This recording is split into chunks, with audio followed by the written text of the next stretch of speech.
Hi, my name is Tamar Myers, and I'd like to talk to you today about making the best of sitting.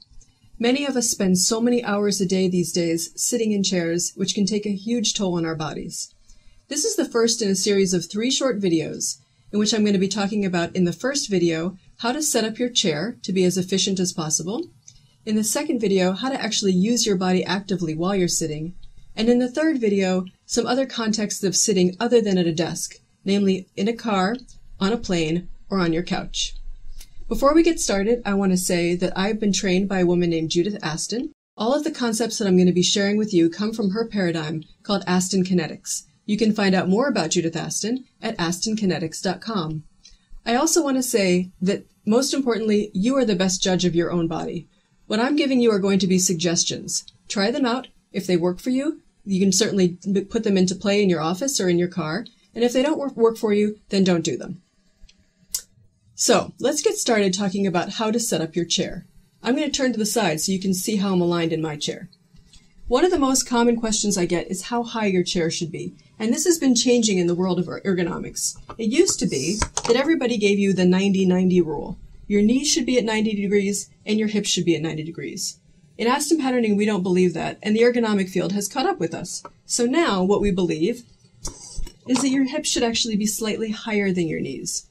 When you are lower, it actually encourages your pelvis to roll backwards. And that's going to sort of start to look like a slouch. When you raise your chair up a little bit, it encourages the pelvis to come forward just so slightly. And this allows it to be a good support for your spine, which is coming out of your pelvis. So that's rule number 1. Have your chair positioned such that your hips are just slightly higher than your knees. Okay? The next thing I want to talk about is, what do you do if you can't adjust your chair? All right? There are a lot of things you can do to make your chair higher or lower if it doesn't have an adjustment on it. The easiest, simplest thing is footwear. Seems kind of silly, but it's actually really simple. I find clogs to be about the best shoes you could possibly wear if you need to take them on and off often. They have a nice platform on them, and as you can see, once I take off my clogs, my knees are now much lower, which essentially has made the chair higher. So if you can't raise your chair, having shoes that you can take on and off makes a big difference. The next thing that's a very easy way to do to adjust your chair is to put something on the chair. If you can't raise the chair any higher than you'd like to, simply put something on the chair, like a cushion or a pillow, and I've now made the chair much higher. So these are 2 really simple things you can do to play with a chair that doesn't necessarily adjust in height. Next, I want to talk about the lumbar support. Many people have very expensive, fancy office chairs that come with adjustable or, high-tech, wonderful lumbar supports.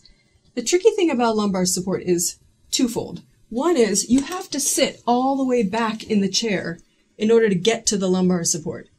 This chair has an extra short seat. Most chairs would catch me all the way under the knees. Once your whole entire thigh is supported by the chair, again, it encourages your pelvis to roll back. So simply sitting all the way back in a chair often already makes you want to slouch.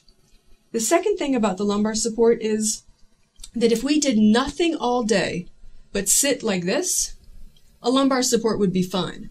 But very few of us spend our entire day sitting absolutely motionless, making great use of these fabulous lumbar supports. Most of us go forward. Everything we do is forward. So for example, if I was going to use my keyboard, say I had put myself back into this fabulous chair with this wonderful lumbar support, as soon as I go to get to the keyboard, I'm going to pull away from the lumbar support. It's now not doing anything for me.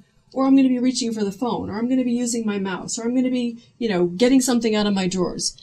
We don't do anything hardly at all, sitting completely still with our back against the lumbar support. The truth is the best place to sit is away from the lumbar support so that you don't have too much of the chair catching your thighs, and so that you can actually be fairly mobile and get around to different places in your office. The next thing is armrests. How high should your armrests be? This is a little bit more of an individual thing. Many people, again, find that about 90 degrees is useful, but it really should be whatever the length of this part of your arm is. Okay, so it should come to your elbow if your arm is relaxed. You don't want it to be pushing your shoulders up. You don't want to have to reach down to the armrests. Next thing about armrests, though, is, again, very few of us spend our days like this, with our arms resting on the armrest. It's actually more of something we use in a plane. So I don't have armrests on my chair because I don't think we really use them that much. When we come up to the desk, you may want to think about getting the right height for your keyboard. Having a pull-out tray is really useful because then you can hopefully adjust the height and make it good for you. I actually, as I'll show you in the next video, like my keyboard a little bit lower than most people might. So for a lot of people, maybe an inch higher than this would be really good. So with their hands resting at about this kind of neutral position, okay? And the mouse, again, should be someplace fairly neutral. If I actually used my computer very much, I'd probably want the mouse about here. Because I do massage all day, I don't actually use the mouse very much or my computer very much. But somewhere in this kind of neutral zone, right around here, is good. And then the last piece of this equation is the monitor. When you're looking at your monitor, first of all, you want it straight on, or if it can't be straight on, you want to modify your desk and your chair so that you can get straight on. So for example, this tray pulls out and rotates. So if my monitor was over there, I could position the keyboard so that I was looking straight at the monitor. And for the height, what you want to make sure is that you're not looking down at the monitor too much and you're not craning up at the monitor too much. It should be right in the line of vision as it lines up with your head in a neutral position. If you need to raise the monitor up a little bit, you can get a handy little monitor tray. And if you need to bring it down a little bit, then hopefully you can raise your chair so that you can then bring your monitor down a little bit. There's all sorts of things that can be altered about your desk and your chair, and a lot of people don't think that they can actually do it. But the truth is, I had a client once that I said, you need to put your desk up on blocks. He was like, nothing is high enough. I can't get high enough. I can't fit under the desk. I'm too tall. I said, get a bunch of wooden blocks and put your desk up on blocks. You can put your chair up on a piece of wood. You can raise things. You can lower things. Hopefully you have a situation in your office where you can do that sort of thing. And if you can't, well, try to monitor things as much as you can. If you have something that you can take away if somebody shares your desk, put it up on something and then take it away at the end of the day. It's worth it to make these modifications because over time, it really takes a toll on your body if you don't.